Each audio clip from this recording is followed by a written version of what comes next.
मन्त्री परिषदको आजको बैठकले संसद विघटन गर्ने सिफारिस गरेको छ। यो सिफारिस मन्त्री परिषदको आकस्मिक बैठकले गर्दै गर्दा नयाँ जनादेशका लागि वैशाखमा आम निर्वाचन गर्ने प्रस्ताव समेत गरेको छ। राष्ट्रपति समक्ष यो सिफारिस पुर्याउने काम भइसकेको भन्ने बुझिएको छ। यसका विषयमा विभिन्न पक्षबाट चौतर्फी हिसाबले आलोचना पनि भइरहेको छ, विरोध पनि भइरहेको छ। सत्तारूढ दल भित्रैबाट यो कदमको विरोध भइराखेको छ भने प्रतिपक्षीय दलले पनि यो कदमलाई असंवैधानिक र अलोकतान्त्रिक भनिरहेको छ। यसैका विषयमा कुराकानी गर्नका लागि अहिले कान्तिपुर स्टुडियोमा वरिष्ठ अधिवक्ता एवं सर्वोच्च अदालत बार एसोसिएसनका अध्यक्ष पूर्णमान साक्य हुनुहुन्छ। स्वागत छ यहाँलाई। सबभन्दा पहिला त बधाई छ पनि, हालसालै निर्वाचित हुनुभएको छ सर्वोच्च बारमा हिजो मात्रै। यो आज जुन प्रधानमन्त्रीको कदम आयो, पछिल्ला दिनमा केही भइरहेका घटनाक्रमहरूको पृष्ठभूमिमा के त्यो अपेक्षा गरिएको घटना थियो, कदम थियो? ठिकै छ। यस विषयमा आउनुभन्दा अगाडि म एउटा सानो करेक्सन गरौँ। म सर्वोच्च बारको अध्यक्षको पदको लागि निर्वाचित चाहिँ भइसकेको छु, तर पद बहाली भएको छैन। त्यस कुरालाई निर्वाचित हुनुभयो। अब इस्युमा आउँदाखेरि यो प्रधानमन्त्रीको जुन चाहिँ नेकपाभित्र जुन किसिमको अन्तर्द्वन्द्वहरू छ, त्यो कारणले गर्दाखेरि अब अन्तिममा गएर प्रधानमन्त्रीले अन्तिम अस्त्रको रूपमा विघटनको सिफारिस गर्छ भन्ने गाईगुई हल्ला चाहिँ सुनिरहेकै हो।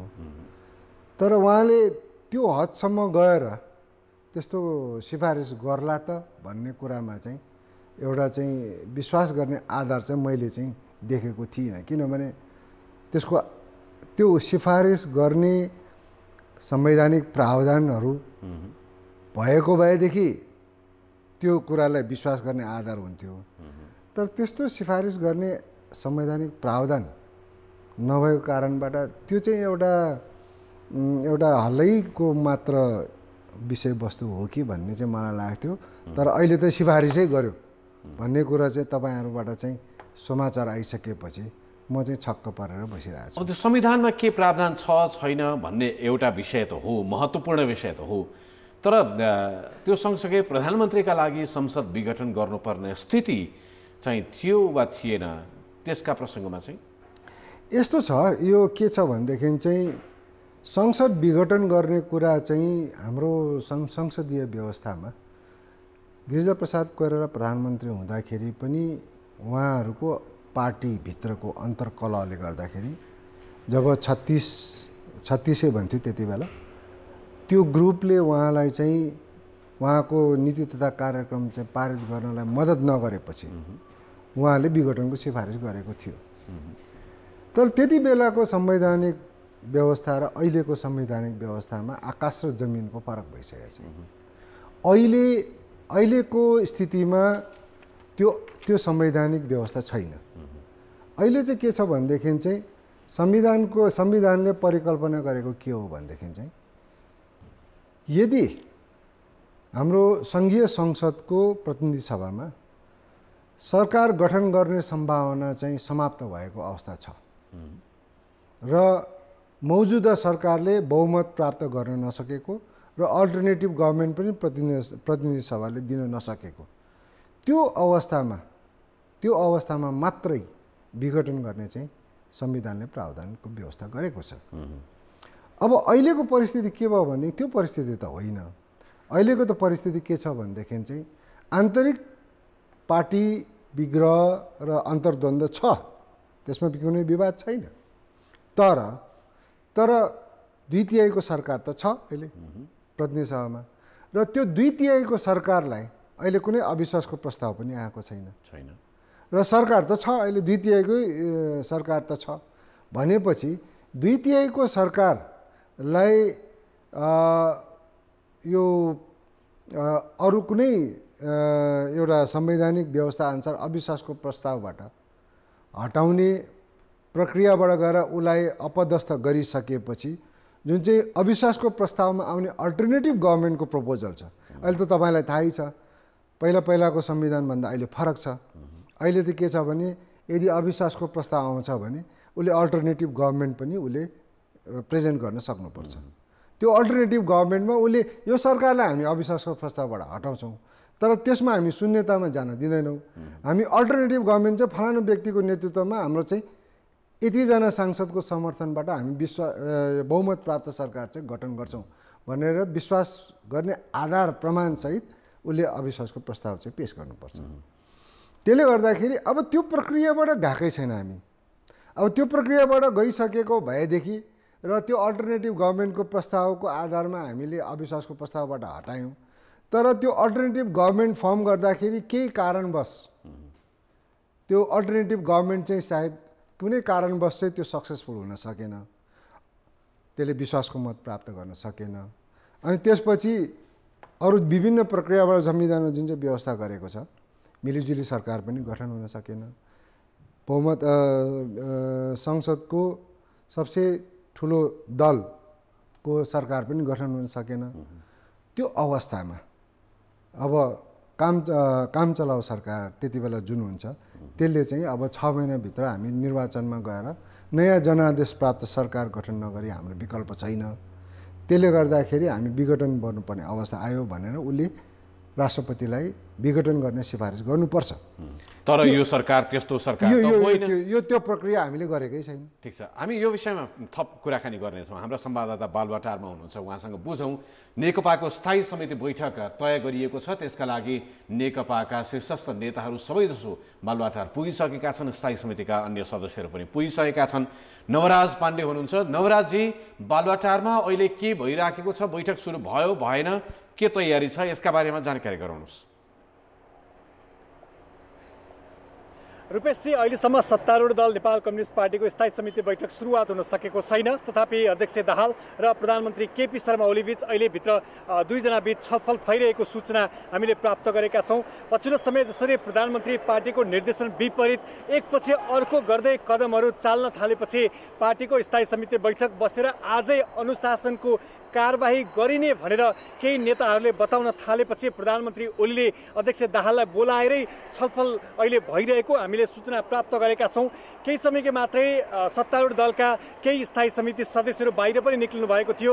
गोकर्ण विष्ट र रघुजी पन्तसँग हामीले सोधेका पनि थियौँ अहिलेसम्म किन बैठक सुरुवात हुन सकेको छैन भनेर सोद्धाखेरि प्रधानमन्त्रीको जुन असंवैधानिक जुन गतिविधि जुन प्रधानमन्त्रीबाट भइरहेको छ, एकपछि अर्को गर्दै अध्यादेशको कुरा, अध्यादेश फिर्ता गराउने सहमति जनाउने कुरा, त्यसपछि अध्यादेश फिर्ता गर्नुको साटो उल्टै संसद विघटनको जुन खालको सिफारिस लिएर राष्ट्रपति समक्ष जाने खालका यी परिदृश्यहरू जुन प्रधानमन्त्रीले देखाइरहनु भएको छ, हिसाबले हामी पार्टीले पनि अलिकति लज्जाबोध गर्नु परेको अवस्था आएको छ भनेर केही स्थायी समिति सदस्यले प्रतिक्रिया पनि दिएका छन्। यही हिसाबले पार्टीले अनुशासन कारबाही गर्ने जुन खालको तयारीको छनक पाएपछि प्रधानमन्त्री ओलीले अर्का अध्यक्ष दाहाललाई बोलाएर भित्र दुईजना बीच अहिले छलफल जारी छ। स्थायी समिति बैठक सुरुवात हुन सकेको छैन, तथापि अन्य अरू वरिष्ठ नेता र स्थायी समिति सदस्यहरू बालुवाटार भित्रै हुनुहुन्छ। रुपेशजी, हस्, धन्यवाद नवराजजी। हामी यो बैठक सुरु भएपछि फेरि तपाईँसँग सम्पर्कमा हुनेछौँ। हामीसँग यति बेला भने संविधानविद पूर्णमान शाक्य हुनुहुन्छ। हामी उहाँसँग आज प्रधानमन्त्रीको कदमका कति वैधानिक, कति अवैधानिक, कति संवैधानिक, कति असंवैधानिक भन्ने विषयमा कुराकानी गर्ने प्रयत्न गरिराखेका छौँ। अघि हामीले यो सिफारिस कस्तो अवस्थामा सरकारले गर्न सक्छ भन्ने बारेमा कुरा गर्दै थियौँ। अब प्रधानमन्त्रीले आज यो सिफारिस गरिसकेपछि तपाईहरू भन्दै हुनुहुन्छ, संविधानका ज्ञाताहरूले भन्दै हुनुहुन्छ, कानुनका विज्ञहरूले भन्दै हुनुहुन्छ, संविधानमा यस्तो कुनै धारा छैन, यस्तो कुनै व्यवस्था छैन भनिरहँदा प्रधानमन्त्रीले सिफारिस त गरिसक्नुभयो। अब उहाँले यो सिफारिसलाई अथवा यो कदमलाई लेजिटिमाइज गर्ने कुनै बाटो पनि पो छ कि चोर बाटो? अब सिफारिस गर्ने काम क्याबिनेटबाट भइसक्यो। क्याबिनेटको सल्लाह र सहमतिबाट डिसिजनको आधारमा प्रधानमन्त्रीले त्यो चाहिँ आफ्नो सिफारिसलाई चाहिँ राष्ट्रपति समक्ष कम्युनिकेट गरिसकेको अवस्था छ भने अब बल चाहिँ कहाँ गयो भने राष्ट्रपतिको कोर्टमा गयो। कोर्टमा गइसकेपछि अब राष्ट्रपतिले अघि जुन चाहिँ अध्यादेशहरूको हकमा जुन किसिमको चाहिँ विदाउट एनी कन्सल्टेसन, कुनै किसिमको परामर्श र छलफल बिना तुरुन्तै चाहिँ अनुमोदन गर्ने जुन चाहिँ काम भएको छ, यो केसमा चाहिँ राष्ट्रपतिले गर्नु हुँदैन भन्ने हाम्रो चाहिँ भनाइ छ। किनभनेदेखि चाहिँ राष्ट्रपतिले केही परामर्श गर्नुपर्छ, अनुमोदन गर्न रोकिनुपर्छ। अहिले हतार गर्न हुँदैन, किनभने अहिले तुरुन्तै प्रधानमन्त्री ओलीको सरकारलाई खतरा छैन, किनभने संसद अधिवेशनमै आएको छैन र संसद अधिवेशनमा आएको र अविश्वासको प्रस्ताव आएको भएदेखि अहिले तुरुन्तै खतरा भएको कारणबाट प्रधानमन्त्रीले प्रिएम्प्टिभ मुभ गर्यो भन्ने अवस्था हुन्थ्यो। अहिले त्यो अवस्था नभएको हुनाले राष्ट्रपति अहिले नै विघटन गर्नुपर्ने अवस्था चाहिँ म देख्दिनँ। अहिले राष्ट्रपतिले एकदमै संविधानको संरक्षक र परिपालकको पनि भूमिका रहेको र हाम्रो राष्ट्रपतिको भूमिका भनेको विवेकहीन रबर स्ट्याम्पको रूपमा चाहिँ हामीले परिकल्पना गरेको चाहिँ होइन।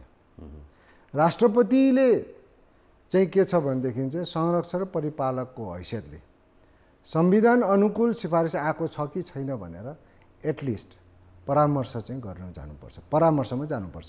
अब परामर्शमा जाने भन्ने कुरा चाहिँ के छ भनेदेखि चाहिँ संविधानविदहरू, नेपालका कहलिएका संविधानविदहरू भए र राजनीति शास्त्रमा अध्ययन गरेका प्राध्यापकहरू भए र नेपाली राजनीतिमा धेरै अनुभव भएका विज्ञहरूलाई छलफलमा जानुपर्छ र यो छलफलमा जाँदा राष्ट्रपतिलाई एउटा चाहिँ क्वालिटेटिभ डिसिसन र संविधान अनुकूलको डिसिसन गर्नलाई उहाँलाई चाहिँ धेरै नै मद्दत पुग्छ भन्ने चाहिँ मेरो भनाइ छ। तर राष्ट्रपति आफैलाई पनि सरकारले गरेको सिफारिस, जनताले चुनेको सरकार भनौँ न, बहुमतको सरकारले गरेको सिफारिस अनुमोदन नगर्न पनि त अप्ठ्यारो छ नि। अब अनुमोदन अहिले नै गर्दिन भन्न त पर्दैन। राष्ट्रपतिले त्यो सिफारिसलाई राखेर कन्सल्टेसनमा जाँदाखेरि एउटा कुलिङ पिरियड भनिन्छ नि तपाईँको, यसलाई चिस्याउने एउटा समय यसले प्राप्त गर्छ। दोस्रो कुरो के छ भनेदेखि चाहिँ कन्सल्टेसनमा जाँदाखेरि धेरै कुरो अलिकति पोलिटिकल जुन चाहिँ यो हटबेडको रूपमा चाहिँ डेभलप भइरहेछ, कुनै पनि कुरो हतारमा आवेशमा गर्दाखेरि त्यसले चाहिँ विभिन्न किसिमको अकल्पनीय परिणामहरू सृजना गर्न सक्छ। त्यसले गर्दा हाम्रोमा यो पदाधिकारीहरूले मेच्योरिटीलाई आधार बनाएर अगाडि बढ्ने हो भने यसलाई कुलिङ पिरियड पनि दिने, कन्सल्टेसनमा पनि जाने र यही बिचमा चाहिँ पोलिटिक्स त एभ्री मिनट, हरेक मिनट त यो त डेभलप भइरहेछ, त्यसले कुन काँचुली फेर्छ त्यसलाई पनि हेर्ने मौका पाए। यो बडो चाहिँ पोलिटिकल सिस्टममा यो त्यस्तो राष्ट्राध्यक्षहरूले चाहिँ अपनाउँछ धेरै एउटा शालीन, एउटा मेच्योर्ड स्ट्राटेजी हो, एउटा कुरो त्यो। दोस्रो कुरो के हो भनेदेखि चाहिँ अब यो राष्ट्रपतिले ऊ मेकानिकल रबर स्ट्याम्प त होइन, ऊ संविधानको संरक्षक र पालक पनि हो। त्यसले गर्दाखेरि उसले संविधान पालना पनि गर्नुपर्छ, संरक्षण पनि गर्नुपर्छ। त्यसै क्रममा चाहिँ उसमा भएको लिमिटेड नोमिनल हेडको पावर पनि प्रयोग गर्नुपर्छ। त्यो पावर प्रयोग गर्ने क्रममा चाहिँ हामी के भन्छौँ भनेदेखि चाहिँ as a head of the state राष्ट्रपतिले यो इलेक्टेड गभर्मेन्टलाई उसले के भन्न सक्छ, उसले वार्न गर्न सक्छ। वार्न गर्न सक्छ भनेको तपाईँले यो प्रस्ताव लिएर आउनुभयो, त्यो प्रस्तावले यस्तो यस्तो गम्भीर परिणाम आउन सक्छ भनेर उसले चाहिँ सचेत गराउन सक्छ। त्यो भने मतलब हामीले यो भन्न खोजेको होइन कि राष्ट्रपतिले मैले भनेपछि गर्ने भने गर, नभए म तिमीलाई विघटन गर्छु भनेर भन्न पाउने चाहिँ होइन र प्रस्तावमा चाहिँ आउने कन्सिक्वेन्सेसहरूबारे चाहिँ उसलाई सचेत गराउन सक्छ, एउटा त्यो। दोस्रो कुरो उसले चाहिँ यसको विकल्प केहरू हुनसक्छ उसले सल्लाह सुझावहरू, राष्ट्रपतिले सल्लाह मात्रै लिने होइन कि राष्ट्रपतिले सरकारलाई सल्लाह पनि दिन सक्छ, बाइन्डिङ हुँदैन तर उसलाई सल्लाह दिन सक्छ। अर्को चाहिँ कुनै कुरो प्रस्ताव लिएर आयो त्यसमा निर्णय गर्न अगाडि उसले प्रधानमन्त्रीबाट आवश्यकता अनुसार चाहिँ एडिसनल इन्फर्मेसन माग गर्न सक्छ। यी सबै अधिकारहरू राष्ट्रपतिमा चाहिँ बाई कन्भेन्सन उसकोमा रहन्छ। त्यो कन्भेन्सन्स अनुसारको उसको रोलहरू पर्फर्मेन्सको रोलहरू पर्फर्म गरिसकेपछि, कुलिङ पिरियड भइसकेपछि, विज्ञहरूसँग छलफल गरिसकेपछि ऊ चाहिँ डिसिसन लिने कुरामा अगाडि बढ्नुपर्छ भन्ने एउटा मान्यता हो। तर यो त तपाईँले दिनुभएको सुझाव भयो, यो सुझाव वा अन्य विज्ञहरूले दिएको सुझावलाई पनि सुनेर वा नसुनेर राष्ट्रपतिज्यूले यस अगाडिका कतिपय डिसिजनहरूमा जस्तो आरामसँग अनुमोदन गर्ने प्रक्रियामा जानुभयो भने त्यसपछिको अवस्था चाहिँ के हुनुहुन्छ? अब यसमा दुईटा अवस्था हुन सक्छ। सिफारिस गयो, अहिले हामीले छलफल गरे अनुसार त्यो मेच्योरिटी हाम्रो हेड अफ द स्टेटबाट आएन र एज युजुअल पहिला जस्तै उसले चाहिँ विभिन्न किसिमको कुलिङ पिरियड छलफल राय सुझाव लिने कुराहरू नगरेर आउने बित्तिकै तुरन्तै उसले चाहिँ अनुमोदन गर्ने काम भयो भनेदेखि त विघटन त भयो भन्ने चाहिँ निर्णय त भयो। अनि त्यसको सम्भावना के हुन्छ त अब त्यो चाहिँ फेरि वैधानिक हुन्छ त, त्यो चाहिँ संवैधानिक एक्ज्याक्टली।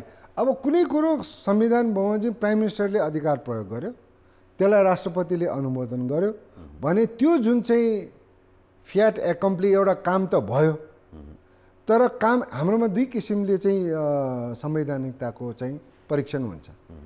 एउटा काम हुन गइरहेछ तर हुन पाइरहेको छैन, त्यो अवस्थामा पनि एउटा चाहिँ इन्टरभेन्सन कोर्टमा चाहिँ कुनै व्यक्तिले चाहिँ मुद्दा लिएर गएको कारणबाट सर्वोच्च अदालतबाट चाहिँ इन्टरभेन्सन हुन सक्ने एउटा परिस्थिति हुनसक्छ। अर्को चाहिँ के छ भने काम भइसकेपछि त्यो वैध वा अवैध भनेर डिक्लेयर गराउनलाई, डिक्लेरेटरी जजमेन्ट लिनलाई ऊ सर्वोच्च अदालत पुग्न सक्छ। अब सर्वोच्च अदालत पुगिसकेपछि सर्वोच्च अदालतमा संवैधानिकताको कुनै पनि काम कुरा गराई, चाहे त्यो कार्यपालिका होस् चाहे त्यो व्यवस्थापिका होस्, त्यसको गराई काम गरेको कुराहरूलाई लिएर त्यो वैध छ कि अवैध छ भनेर परीक्षण गर्ने चाहिँ हाम्रोमा संवैधानिक इजलास छ। प्रधान न्यायाधीशको नेतृत्वमा 5 जनाको इजलास बस्छ र त्यसले निर्णय गर्छ।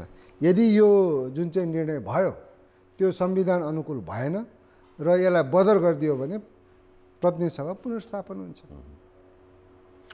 अब त्यो प्रक्रियासम्म नजाँदै अहिले नै सभामुखले संसद बोलाउनुपर्छ भन्ने खालको आवाज पनि उठेको छ, यो अनुमोदन नहुँदै। त्यो विधि पनि छ तत्काल संसद बोलाउन सकिने वा बिचमा केही समयका लागि बोलाउन सकिने आकस्मिक अधिवेशन भने जस्तो त्यस्तो?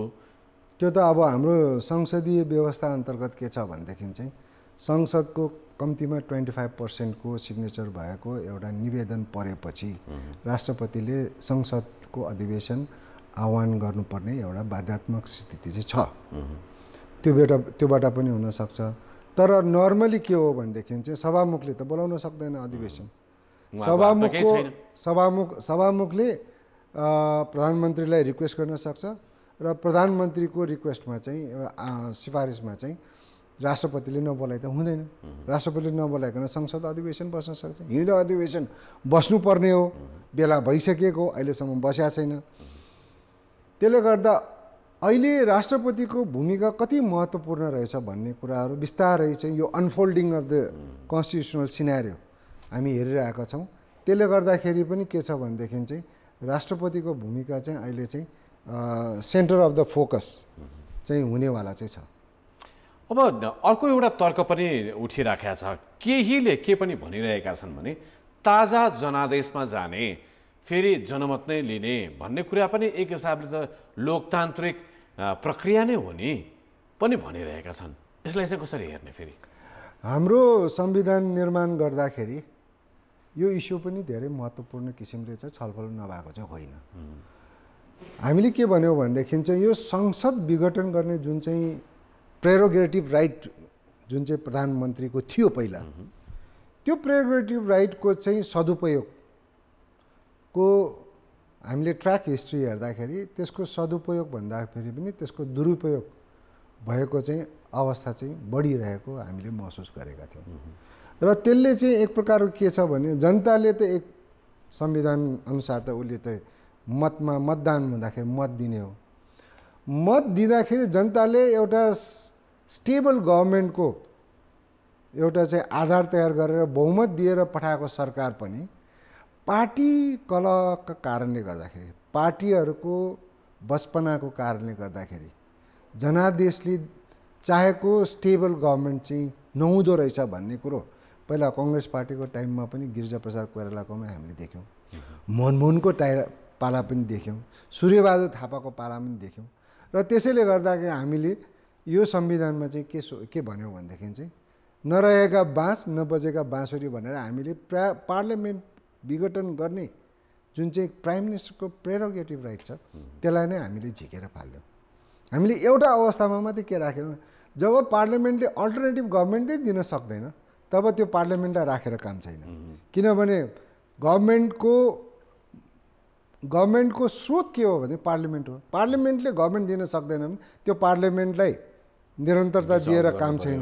त्यसले गर्दा नयाँ जनादेश प्राप्त पार्लियामेन्ट जानुपर्छ भन्ने हिसाबले जब अल्टरनेटिभ गभर्मेन्ट नै पार्लियामेन्टबाट आउन सक्दैन तब मात्रै हामी चाहिँ फ्रेस इलेक्सनमा जाने वातावरण बन्नुपर्छ अनि त्यसको लागि मात्रै विघटन गर्ने चाहिँ अधिकार चाहिँ प्रधानमन्त्रीलाई दिनुपर्छ भन्ने चाहिँ हामीले व्यवस्था राख्यौँ। अब यो सिफारिस भइसकेपछि संसद विघटनको सिफारिस भइसकेपछि त्यहाँभित्र रहेका सांसद सभामुख लगायतको स्टेटस चाहिँ के हुन्छ त अहिले? अब विघटनै भइसकेपछि त अब मुद्दा त अवश्य अब विघटन भयो होइन, त्यसपछि त्यो पुनर्जागृत भयो भने सर्वोच्च अदालतले रिस्टाब्लिस गर्यो भने अलग कुरा, रिगेन हुन्छ उनीहरूको स्ट्याटस होइन। उनीहरूको पुनर्बहाली भएपछि उनीहरूको आफ्नो हैसियत उनीहरूको सबै इस्ट्याब्लिस, पुनर्बहाली नभएको अवस्थामा त उनीहरूको भूतपूर्व सांसदहरू हुन गए। अब त्यतिन्जेलसम्म चाहिँ अब संवैधानिक इजलासमा मुद्दा परिसकेपछि अब संवैधानिक इजलासले इन्टरिम रिलिफको रूपमा अब अन्तरिम आदेश दिएर यदि अब प्रधानमन्त्रीले अब वैशाख 26 गते होइन मिड टर्म पोलको चाहिँ वैशाख 23 गते होइन वैशाख 23 गते सिफारिस गरेको छ भने त्यसलाई चाहिँ अब सर्वोच्च अदालतको चाहिँ स्टेबाट चाहिँ रोकिन सकेज्यू हामीसँग भर्खरै एउटा ताजा जानकारी आएको छ समाचार। हामी यो कुराकानी गर्दा गर्दै ब्रेकिङ न्युजका रूपमा राष्ट्रपति कार्यालयले सरकारले गरेको संसद विघटन गर्ने सिफारिस अनुमोदन गरेको सूचना हामीलाई प्राप्त भएको छ। फेरि एकपटक जानकारी गराउँ, आज बिहान मन्त्री परिषदको आकस्मिक बैठक बसेर सरकारले संसद विघटन गर्ने जुन सिफारिस गरेको छ राष्ट्रपति कार्यालयबाट त्यो सिफारिस अनुमोदन भएको छ। सो साके सर, कुराकानी गर्दा गर्दै घटना त बढिसकेको छ अगाडि। So what next? अब हामीले यदि अनुमोदन नगर्नु भएको खण्डमा वा अनुमोदन नगर्ने बाटाहरू के हुन्छन् भन्ने कुरा गरिराखेका थियौँ। त्यो त च्याप्टर क्लोज भइसक्यो। अब फेरि अर्को एउटा सूचना पनि छ, राष्ट्रपति कार्यालयबाट यो सरकारको सिफारिस संसद विघटन गर्ने सिफारिस अनुमोदन भएसँगै आम निर्वाचनका लागि 2वटा मितिहरू प्रस्ताव गरिएका थिए। त्यो दुईवटा मितिहरू पनि अनुमोदन भएको भन्ने सूचना छ। त्यसका बारेमा हामी कुराकानी गर्दै गरौँला। तर अहिले अब संसद विघटन भयो भन्ने मान्ने हो। अब त्यसको वैधता अवैधताको ठिक बेठिक त्यो कायम रहने नरहने विषय चाहिँ अब त्यसका लागि पहिला सर्वोच्च अदालतमा रिट अब सर्वोच्च अदालतमा रिट पर्छ तपाईँको। अब वकिलहरू त्यसै पनि यो कुरामा चाहिँ अग्रसर हुन्छन्। 3-4वटा रिट पर्छन्। त्यो रिटको सुनवाई सर्वोच्च अदालतमा संवैधानिक इजलासमा हुन्छ। सोकज इन्टरिमको मागको लागि धुरन्धर बहस हुन्छ त्यहाँनिर। अनि अब सायद त्यहाँ चाहिँ एमिकस क्युरे भनेर नेपाल बार र सर्वोच्च बारमा पनि सायद संवैधानिक इजलासबाट चाहिँ माग हुन्छ र नेपाल बार र सर्वोच्च अदालत बारबाट हाम्रो कानुन व्यवसायमा लागेका संविधानविदहरूको चाहिँ हामीले चाहिँ अदालतलाई संविधानको व्याख्या र यो घटनाको सम्बन्धमा निर्णय गर्नलाई सहयोग पुर्याउने उद्देश्यले हामी चाहिँ छनौट गरेर पठाउँछौँ। अब सेन्टर अफ द फोकस चाहिँ अब राष्ट्रपति र प्रधानमन्त्री कार्यालय नभएर अब फेरि सेन्टर अफ द फोकस चाहिँ सर्वोच्च अदालत हुने चाहिँ अवस्था चाहिँ मैले देखिरहेको छु। मैले सोधेको अब संसद चाहिँ हालका लागि छैन, विघटित भयो। अहिलेकोलाई वैध अवैधको कुरामा सर्वोच्च अदालतले नबोलेसम्म अहिलेको लागि छैन। अब सबैले भनिरहेका छन् यो असंवैधानिक हो, संविधानमा कुनै पनि प्रावधानहरू छैन, यदि त्यो अनुमोदन भयो भने पनि सर्वोच्च अदालतमा गएर फेस गर्नुपर्नेछ भनिरहँदाखेरि प्रधानमन्त्रीले कुन ग्राउन्डमा रहेर कसको परामर्शमा संविधानको त्यस्तो कुन लुप होललाई टेकेर उहाँले यो डिसिजन गर्नुभयो होला? उहाँले यत्तिकै हचुवामा आफूलाई लागेर मात्रै त गर्नुभएको छैन। हाम्रो संविधानलाई हामीले पल्टाएर हेर्दाखेरि प्रधानमन्त्रीको सिफारिसमा महान्यायाधिवक्ताको चयन हुन्छ र महान्यायाधिवक्ता नै प्रधानमन्त्रीको कानुनी सल्लाहकार हुन् र प्रधानमन्त्रीको पदसँगै महान्यायाधिवक्ताको पद पनि गाँसिएको हुन्छ। प्रधानमन्त्रीले राजीनामा दिने बित्तिकै महान्यायाधिवक्ताले पनि राजीनामा दिने हाम्रो चलन चलिआएको छ। त्यसैले गर्दाखेरि अब हामीलाई थाहा छैन प्रधानमन्त्रीले कोसँग परामर्श गर्यो गरेन भन्ने हामीलाई थाहा छैन, तर हामीले एउटा अनुमान र हामीले चाहिँ यो गर्यो होला भनेर गरेको छ भनेर हामीले सोच्ने अधिकारसम्म भएको कुरा चाहिँ के हो भने प्रधानमन्त्रीले पक्कै पनि महान्यायाधिवक्तासँग चाहिँ परामर्श गरेको हुनुपर्छ। ओके, म यही बिचमा राष्ट्रपति कार्यालयबाट प्राप्त त्यो विज्ञप्ति पढेर सुनाउँछु तपाईँका लागि पनि र दर्शकका लागि पनि। राष्ट्रपति कार्यालयको विज्ञप्ति छ जुन आज जारी भएको छ। यो विज्ञप्तिले भन्छ, आज मिति 2077 साल पौष 5 गते आइतबारका दिन सम्माननीय राष्ट्रपति श्रीमती विद्यादेवी भण्डारीज्यूले नेपालको संविधानको धारा 76 को उपधारा 1 र 7 तथा धारा 85 एवं संसदीय प्रणालीको आधारभूत मर्म एवं मूल्य मान्यता तथा हाम्रो आफ्नै र संसदीय प्रणाली भएका विभिन्न मुलुकहरूको अभ्यास बमोजिम संघीय संसदको वर्तमान प्रतिनिधि सभा विघटन गरी ताजा जनादेशका लागि नेपाली जनता समक्ष जान मिति 2078 साल वैशाख 17 गते शुक्रबार पहिलो चरणमा र मिति 2078 साल वैशाख 27 गते सोमबार दोस्रो चरणमा अर्को प्रतिनिधि सभाको निर्वाचन सम्पन्न गर्ने गरी निर्वाचनको मिति तोक्न नेपाल सरकार मन्त्री परिषदको बैठकबाट निर्णय भई सो बमोजिम सम्माननीय प्रधानमन्त्रीबाट सिफारिस भएकोले उक्त सिफारिस बमोजिम संघीय संसदको वर्तमान प्रतिनिधि सभा विघटन गरी मिति 2076 साल वैशाख 17 गते शुक्रबार पहिलो चरणमा र मिति 2078 साल वैशाख 27 गते सोमबार दोस्रो चरणमा प्रतिनिधि सभाको निर्वाचन सम्पन्न गर्ने गरी निर्वाचनको मिति तोक्नु भएको छ। प्रवक्ता बद्रीनाथ अधिकारी। एक वाक्यमा एउटा पूर्ण विराममा यो सबै विवरणहरू उल्लेख छ विज्ञप्तिमा। सो यसले भन्छ, यो विज्ञप्तिका अनुसार संविधानको धारा 76 को उपधारा 1 र 7 तथा धारा 85 एवं संसदीय प्रणालीको आधारभूत मर्म एवं मूल्य मान्यता अनुसार धारा 76 को मैले कुरा गरिरहेको पनि धारा 76 कै हो। अब धारा 76 को व्याख्या, मेरो व्याख्या र अहिले प्रधानमन्त्रीको व्याख्या, क्याबिनेटको व्याख्यामा फरक छ। 76 को 7 ले के भन्छ भनेदेखि चाहिँ अल्टरनेटिभ गभर्मेन्ट्स को एक्सप्लोर गर्छौँ भन्छ नि हामीले। सरकार गठन गर्ने प्रक्रियालाई अगाडि बढाउँदाखेरि अल्टरनेटिभ गभर्मेन्टको एक्सप्लोर गर्दै जाँदाखेरि त्यो 2-3वटा चरणबाट गुज्रिसकेपछि अल्टरनेटिभ गभर्मेन्टै गठन हुन नसक्ने अवस्था इस्ट्याब्लिस भइसकेपछि मात्रै चाहिँ फ्रेस इलेक्सनमा जानलाई प्रतिनिधि सभा विघटन गर्ने हो। भनेपछि जुन धारामा टेकियो, जुन उपधाराको उल्लेख यसमा गरियो, यो अहिलेको अवस्थामा सान्दर्भिक धारा उपधारा होइन। अर्को प्रसङ्ग, अघि हामी कुरा गरिरहेका थियौँ राष्ट्रपतिले अनुमोदन कसरी गर्ने वा नगर्ने, त्यसबीचमा कुलिङ पिरियडको कुरा पनि हामीले गऱ्यौँ। अब यो कुराकानी गर्दा गर्दै अनुमोदन भएको हामीले समाचार प्रसारण गऱ्यौँ।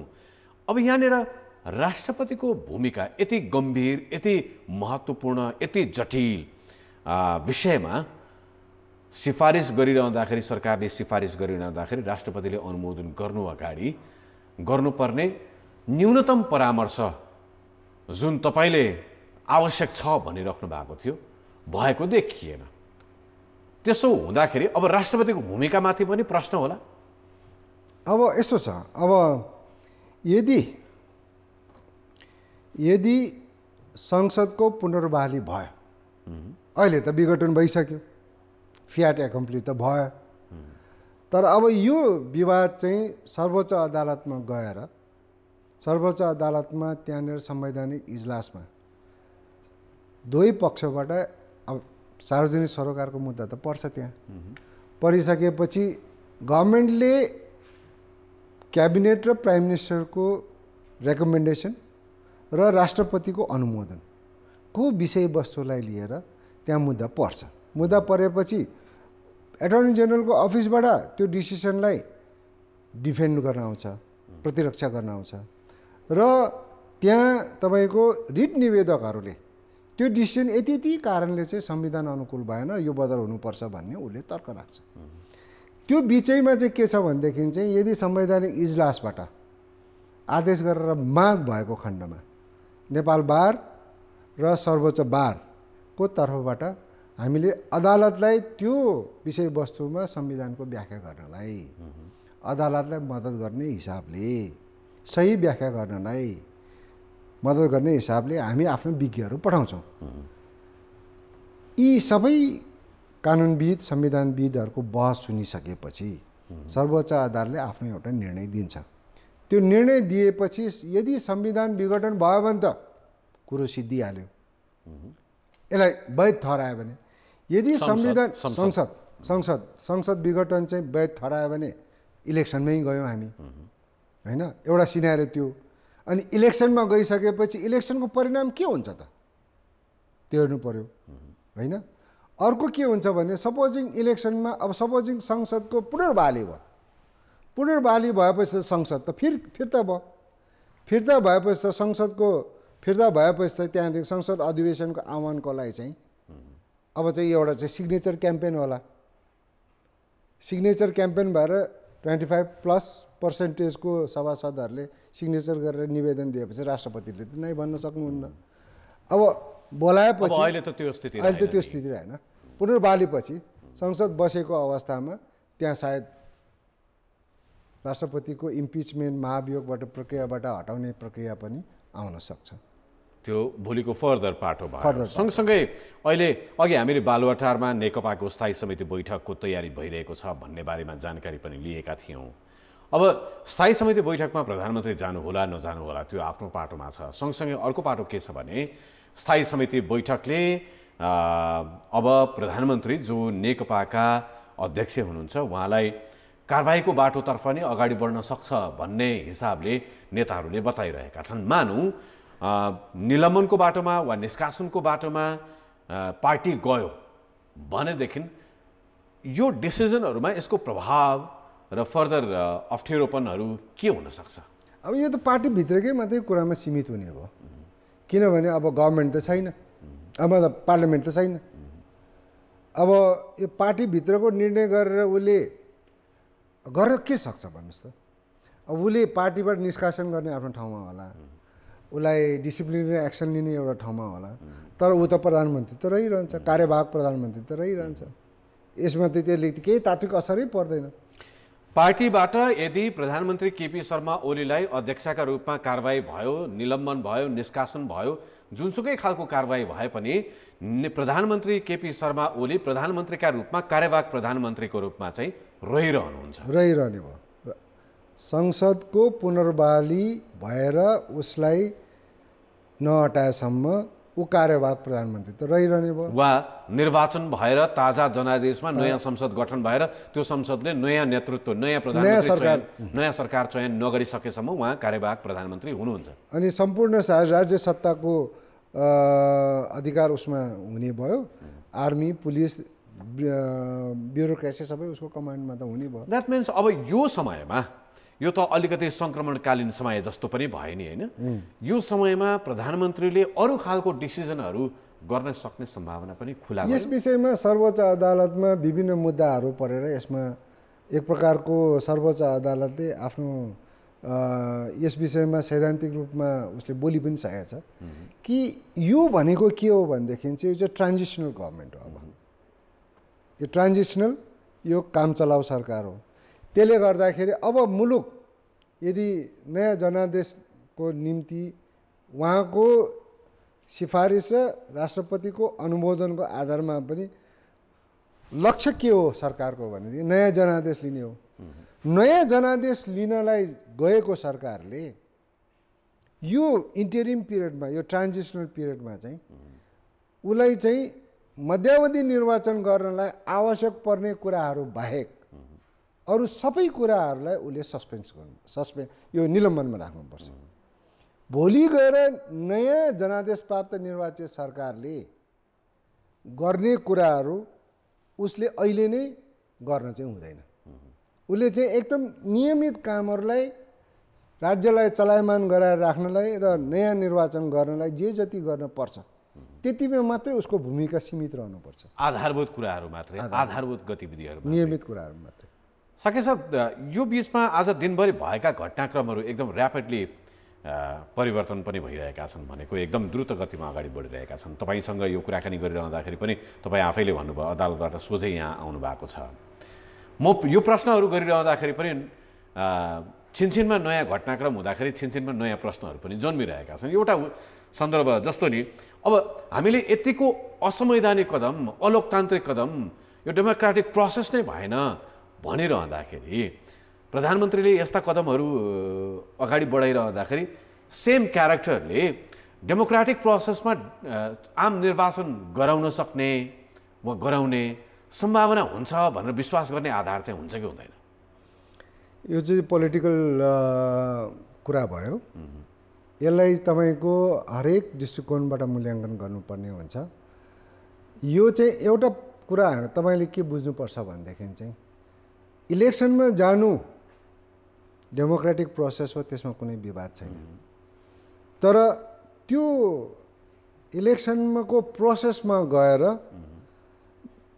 जाने प्रक्रिया पनि यो संविधान निर्माता त अल्टिमेटली पिपल नै हो।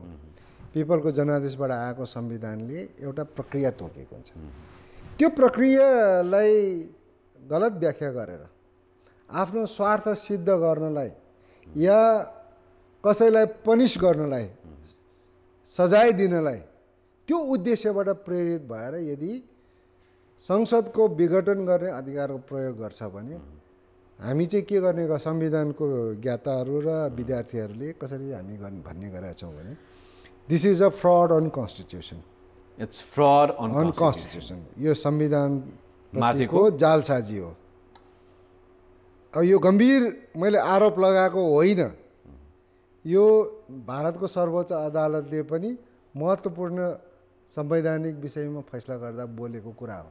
यो विषयमा हामी अझै गफ गर्नेछौँ, कुराकानी गर्नेछौँ। एकैछिन हामीसँग हाम्रा एकजना संवाददाता सम्पर्कमा हुनुहुन्छ, सुमन पन्त, जो नेपाली कङ्ग्रेसको अहिले बैठक चलिरहेको छ सो बारेमा जानकारी दिनका लागि बुढानीलकण्ठमा हुनुहुन्छ। सुमनजी, बताउनुहोस्, आज नेपाली कङ्ग्रेसको बैठक छ, बुढानीलकण्ठमा तपाईँ हुनुहुन्छ। बैठक सकियो वा चलिराखेको छ? बैठकले के निर्णय गर्यो? होइन रुपेशजी, 1.5 घन्टादेखि म यहाँ बुढानीलकण्ठमा यो बैठकमा रहिरहेको छु र काङ्ग्रेसका काठमाडौँमा उपलब्ध पदाधिकारीहरूको बैठक चलिरहेको छ र अनौपचारिक रूपमा चाहिँ उहाँहरूले चाहिँ प्रधानमन्त्रीबाट यो जुन संसद विघटनको प्रस्ताव गर्ने र राष्ट्रपतिले स्वीकार गरिसक्नु भएको प्रति चाहिँ उहाँहरूले कडा प्रतिक्रिया दिनुभएको छ। अनौपचारिक रूपमा आधिकारिक आउन अझै बाँकी छ। यसलाई चाहिँ असंवैधानिक भन्नुभएको छ र यो लोकतन्त्रमाथिको खिलाफ भनेर भन्नुभएको छ र बैठक चाहिँ जारी छ। नेताहरू आउने जाने क्रम चाहिँ चलिरहेको छ। रुपेशजी, सुमनजी, अघि हामीले नेपाली कङ्ग्रेसका केही नेताहरूसँग कुराकानी पनि गरेका थियौँ। उपसभापति विमलेन्द्र निधि, अर्का नेता शेखर कोइराला लगायतका नेताहरूसँग पनि कुराकानी गरेका थियौँ। उहाँहरूले भन्दै हुनुहुन्थ्यो राष्ट्रपतिले यो सिफारिसलाई अनुमोदन गर्नु हुँदैन, त्यसका लागि हामी दबाब दिन्छौँ, यो अलोकतान्त्रिक कदम, असंवैधानिक कदम भयो भनेर त बताउनै नै भएको थियो। तर अब घटना त परिवर्तित हुँदै गयो, राष्ट्रपतिबाट पनि अनुमोदन भइसकेपछि अब नेपाली कङ्ग्रेसको मुभ के हुन सक्छ? तपाईँ केही देख्नुहुन्छ? नेताहरू केही भन्नुहुन्छ? नेताहरू चाहिँ अहिले बैठकमै रहिरहनु भएको छ र फाटाफुट्टा निस्किने क्रम चाहिँ चलिरहेको छ। त्यसमा पनि राष्ट्रपतिबाट पनि यो स्वीकृत भइसकेपछि चाहिँ अझै यो बैठक लम्बिने देखिएको छ आधिकारिक धारणा तय गर्नको लागि। यस अगाडि पनि उहाँहरूले हजुरले भने जस्तै राष्ट्रपतिले पुनर्विचार गर्नुहोला कि भन्ने आशयका साथ अलिकति ढिलो पनि भएको थियो मिटिङ यहाँ चाहिँ निर्धारित समयभन्दा। तर यो भइसकेपछि चाहिँ यो प्रधानमन्त्री र राष्ट्रपतिबाटै लोकतन्त्रमाथिको बरखिलाफ भनेर चाहिँ उहाँहरूले व्यक्तिगत धारणा चाहिँ राख्नु भएको छ र संस्थागत चाहिँ अब केही बेरमा आउला। रुपेशजी, हस्, धन्यवाद सुमनजी, हामी तपाईँसँग पुनः सम्पर्कमा आउनेछौँ। सके सर, हामी कुरा गर्दै थियौँ, तपाईँले उल्लेख गर्नुभयो संविधान माथिको जालसाजी। Could you please explain? यसलाई अन्यथा इन्टरप्रिटेसन या व्याख्या नगर्नु होला। भारतको संविधानको व्याख्या गर्ने क्रममा उहाँहरूले के भन्छ भनेदेखि चाहिँ हेर्दाखेरि अक्षरश पालना देखिने तर अन्डरलाइन उद्देश्य चाहिँ अन्यथा गर्ने, भेस्टेड इन्ट्रेस्टबाट गाइडेड भएर लेजिटिमेट अधिकार प्रयोग गरेको जस्तो भान दिने। हालसालै प्रधानमन्त्रीले संवैधानिक परिषदका सम्बन्धमा जारी गर्नुभएको अध्यादेशका विषयमा यही प्रसङ्ग, यही आरोप, यही टिप्पणी गरिएको थियो, संविधानमाथिको जालसाजी भयो भनेर, होइन? अब आज जुन मुभ भयो यसलाई त हामीले संविधानका धारा टेकेर गरिएको पनि होइन भनिरहेका छौँ, तपाईँहरू त्यो भन्दै हुनुहुन्छ। त्यो त मैले तपाईँलाई कान्तिपुर दैनिकमा मैले टिपाएको पनि थिएँ।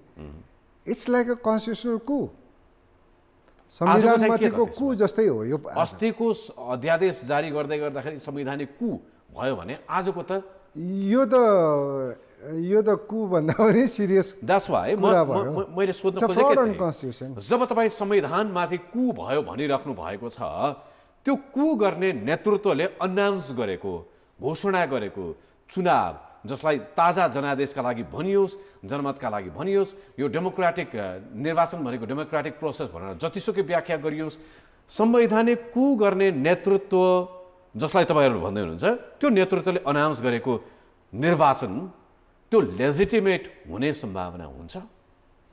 अब यो दुईटा कुरा छ, हेर्नुहोस्, यो मैले भन्ने कुरा हो। म एउटा संविधानको एउटा विद्यार्थी ज्ञाताको हैसियतले, प्राध्यापक भएको नाताले मैले संविधानलाई जसरी बुझेको छु त्यसको आधारमा मैले तपाईँलाई भन्ने हो। तर यो मेरो भनाइ भनेको के हो भनेदेखि चाहिँ यसले आधिकारिकता त प्राप्त गर्दैन, किनभने एउटा प्रोसेसबाट गएर निर्णय त भइसक्यो नि, निर्णय भइसक्यो। अब त्यो निर्णयलाई यो असंवैधानिक छ, यो ठिक छैन भन्ने एउटा त ओपिनियन न हो यो मेरो। तर त्यो ओपिनियन मैले बोल्दा ओपिनियन हुने, तर मेरै ओपिनियनलाई भोलि गएर सर्वोच्च अदालतले एन्डोर्स गर्ने या उसले त्यही अनुसारको फैसला दिने हो भने त्यो त फैसला हुन्छ। हो, अब त्यो फैसला आउन वा यो संविधानको कसीमा, विधि विधानको कसीमा राखेर यो जुन आज भएको घटना छ यो घटनालाई निरूपण गर्न कति समय जति लाग्ला, के अपेक्षा गर्न सकिन्छ? अब यो त 6 महिनाभित्र चुनाव गर्ने भन्ने छ, वैशाख 23 गते। अब त यसलाई चाहिँ के छ भने कज लिस्ट टोक्दाखेरि, अब तपाईँलाई कज लिस्ट टोक्दाखेरि हाम्रो अदालतको परम्परा के छ भनेदेखि चाहिँ चिफ जस्टिसले कज लिस्ट टोक्ने। चिफ जस्टिसले कज लिस्ट टोक्दाखेरि प्रायोरिटी अनुसार, निड अनुसार, आवश्यकता अनुसार प्रधान न्यायाधीशले विथ फुल जस्टिफिकेसन, पारदर्शिता मेन्टेन गर्दै उसले प्रायोरिटीमा राखेर उसले हियरिङ गर्न सक्छ। हाम्रोमा त्यो नभएको पनि होइन। हाम्रो नेपालको इतिहासमा गिरिजाप्रसाद कोइरालाले संसद विघटन गरिसकेपछि, त्यसमा मुद्दा परिसकेपछि तत्कालीन प्रधान न्यायाधीश विश्वनाथ उपाध्यायले त्यो मुद्दा, अरू सबै मुद्दा, सर्वोच्च अदालतका त्यतिका मुद्दा छन्, ती सबै मुद्दाहरूलाई थाती राखेर त्यो संसद विघटनको मुद्दालाई कन्टिन्युसली हियरिङ गरेर फैसला त गरेको हो नि त। त्यसलाई सारा नेपाली जनताले त्यो अदालतको हियरिङमा त पिन ड्रप साइलेन्ट भएर त सुनेकै हो। त्यसले गर्दा अब पनि यो परिस्थिति आउँछ। अब यो संवैधानिक इजलासलाई यसलाई टप प्रायोरिटीमा राखेर अरू सबै कज लिस्टहरूलाई चाहिँ सस्पेन्समा राखेर, एटलिस्ट संवैधानिक इजलासको अरू सबै कज लिस्टलाई सस्पेन्समा राखेर यसलाई प्रायोरिटीमा राखेर कन्टिन्युस हियरिङ गरेर यसलाई टुङ्गो लाउनु पर्छ। यो अहिले किनभने फोकस त यता सिफ्ट हुन्छ। सिफ्ट भएपछि यो प्रधान न्यायाधीशप्रति पनि अब चाहिँ के हुन्छ भनेदेखि चाहिँ मिडियाको मात्र होइन, पब्लिकको मात्रै पनि होइन, हामी संविधानका ज्ञाताहरू र विद्यार्थीहरू, नेपाल बार एसोसिएसन र सर्वोच्च बार एसोसिएसनको पनि हामी चाहिँ प्रधान न्यायाधीशले के गर्छ भन्ने कुरा चाहिँ हामीलाई बडो चासोको विषय हुन्छ, हामी हेरिरहेको हुन्छ। अब यो त अन्तर्राष्ट्रिय चासोको पनि विषय भयो। एक्ज्याक्टली। यो घटनाका बारेमा विदेशबाट पनि टिप्पणीहरू आउन थालिसकेका छन्। थ्याङ्क यू सो मच, धेरै धेरै धन्यवाद यहाँलाई समय र संवादका लागि। Thank you very much.